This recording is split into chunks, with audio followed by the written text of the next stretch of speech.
So I watched Wicked the movie today, the new one just hit cinemas, and I wanted to get my thoughts out on it. That I don't necessarily think the film was bad. This is just sort of the pros and cons as I was going through the film. But yeah, so I'm just going to get those out, and that's going to be this video. Alright, so just keep in mind there's a lot more cons in this film for me than pros, and I made that abundantly clear. But the first is the sort of like school project level intro of just a wall of text, no writing, and it wasn't done in like the cool Star Warsy effect way. It was just read this. It was kind of lame, it was kind of shit, and it did not hit. Like, it was not good.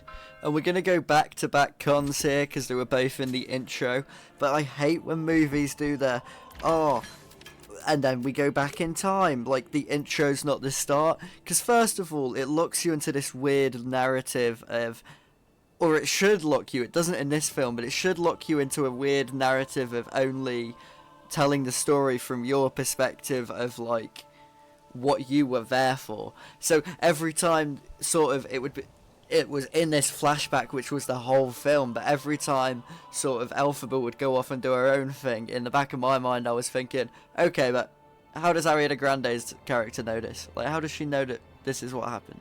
Because this is a story, she's retelling a story to the people of Oz, so I just thought that was a bit bizarre.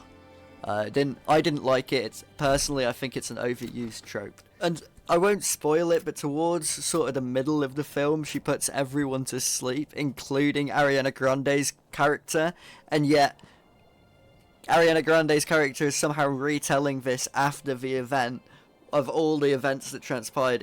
I hate it narratively. Now for the first pro, I actually thought that the girl's character, this Elphaba's sister's character, I thought her wheelchair was sick. It was an intuitive design. It looked graphically pleasing to the eye. It was like, I hated the colour saturation of the film in general, but that wheelchair, like, I was like, holy shit, that is cool.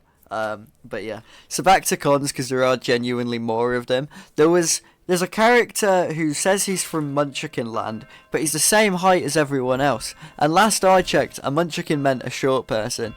So why wouldn't they cast a short person? And the worst part about that is they have Peter Dinklage in the film, a famously short man. So that just felt like, why is the Munchkin the same size as everyone else? This may be a problem I have with the play, and I'll acknowledge that.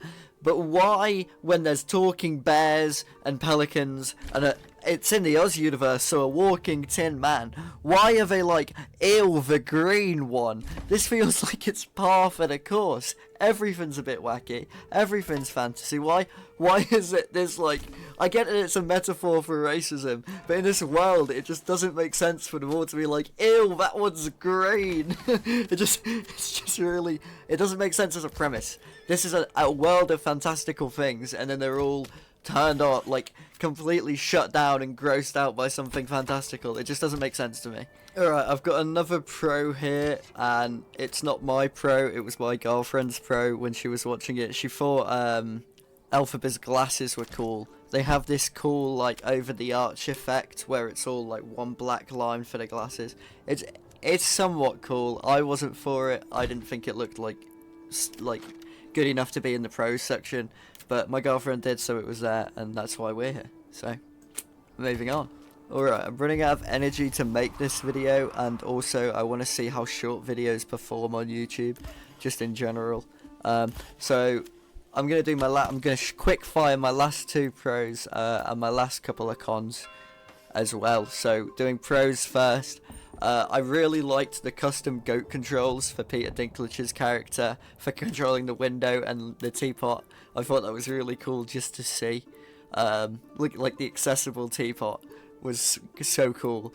And just the fact that Peter Dinklage was a goat was kind of cute. I kind of just enjoyed that premise. I do love Peter Dinklage. And my only two other cons, again, this one might be a problem I have with the play, but did they only just invent cages? Like, for real? They have light bulbs, but they haven't invented something to keep an animal in, or just to keep something in. That's so wildly bonkers to me. Like, what does that even mean? And also, the letter that Elphaba got, the letter she got saying, oh, you can come, said it was non-transferable and it was only for her, and yet, at every step of the way, when Glinda, the fucking Ariana Grande's character, and I know it's Galinda, but she changed it to Glinda, so don't at me, but every step of the way, when she was trying to go see the Wizard of Oz, the King of Oz, Christ, but the Wizard of Oz, when she was on her way, the guards just let her in every single step, even though she wasn't supposed to be there. She was literally not allowed. It was an invite for Elphaba only, and this bitch showed up, and they were just like, oh yes, open the doors. What? Anyway, that's my pros and cons and my gripes and my likes, I guess, in commas. There's a couple of them, of the Wicked movie. I'm kind of not looking forward to the second one, but there'll be a second one a year from pretty much today, a year from a few days ago. But yeah, that's what we've got to look forward to, I guess, another Elphaba.